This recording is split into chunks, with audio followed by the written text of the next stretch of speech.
Hi, என் பேர் இலக்கியா. ஒரு 8 பேர் குருஜிகிட்ட போகிறாங்க. அந்த 8 பேரும் குருஜிகிட்ட கேட்குறாங்க, குருஜி நாங்கள்லாம் ரொம்ப சந்தோஷமாக இருக்கணும், என்ன பண்ணுறது அப்படின்னு. அந்த குருஜி சொல்கிறாரு, நீங்கள் போய் அந்த மலைக்கு மேலே ஒரு மரம் இருக்கும், அதை போய் பார்த்துட்டு வாங்க எல்லாரும், அதுக்கப்புறம் நான் சொல்கிறேன் அப்படின்னு சொல்கிறாரு. இந்த 8 பேரும் மலை ஏற ஆரம்பிக்கிறாங்க. ஃபஸ்ட்டு ஏறும்போது ஒரு அழகான ஒரு அருவி வருது.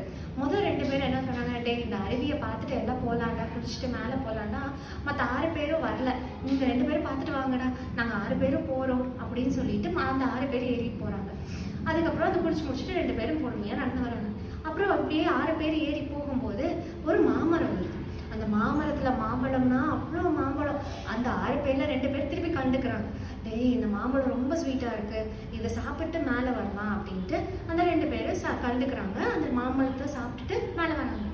மிச்சம் 4 பேர் ஏறிக்கிட்டே இருக்காங்க, எதையுமே பார்க்கல, ரொம்ப ஃபோக்கஸ்டாக ஏறிட்டு இருக்காங்க. அந்த 4 பேர் ஏறும்போது திருப்பி அங்கே ஒரு மயில் தோகை வச்சு ரொம்ப அழகாக ஆடுது. அவங்களையே மறந்து ஒரு 2 பேர் அதை ரசிக்க ஆரம்பிச்சிருக்காங்க. இப்படியே ஏறி ஏறி மிச்சம் 2 பேர் இருக்காங்களா, அந்த 2 பேரும் அப்படியே கை கோத்து எப்படியோ மலைக்கு உச்சிக்கு போய் பார்த்தோன்னா அங்கே ஒரு பட்டு போன மரம் இருக்குது.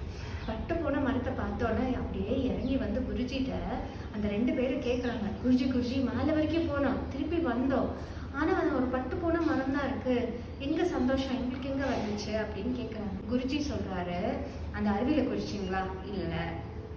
மாமரத்தில் மாம்பழம் சாப்பிட்டீங்களா, இல்லை. அப்புறம் மயில் ஆடுறதை பார்த்தீங்களா, இல்லை. அந்த கோல் போய் அந்த மரத்தை பார்க்குறது இம்பார்ட்டன்ட்னா அதுக்கு ஈக்குவலாக அந்த ஜேர்னியும் இம்பார்ட்டன்ட் அப்படின்னு சொன்னாராம். அந்த குருஜி இன்னொரு கேள்வி கேட்டாங்க, நீங்கள் 2 பேர் தானே வந்து என்கிட்ட நான் சந்தோஷமாக இருக்கணும் அப்படின்ட்டு ஏன் நான் அதை ரீச் பண்ணலை அப்படின்னு கேட்டீங்க. பாக்கி 6 பேர் வந்தாங்களா, இல்லையே. ஏன்னா அவங்க சைடில் பயணத்தையும் என்ஜாய் பண்ணிட்டு கோலையும் உடஞ்சிட்டாங்க, அதனால தான் அவங்கெல்லாம் வரல அப்படின்னு சொன்னாங்க. வாழ்க வளமுடன், வாழ்க வையகம்.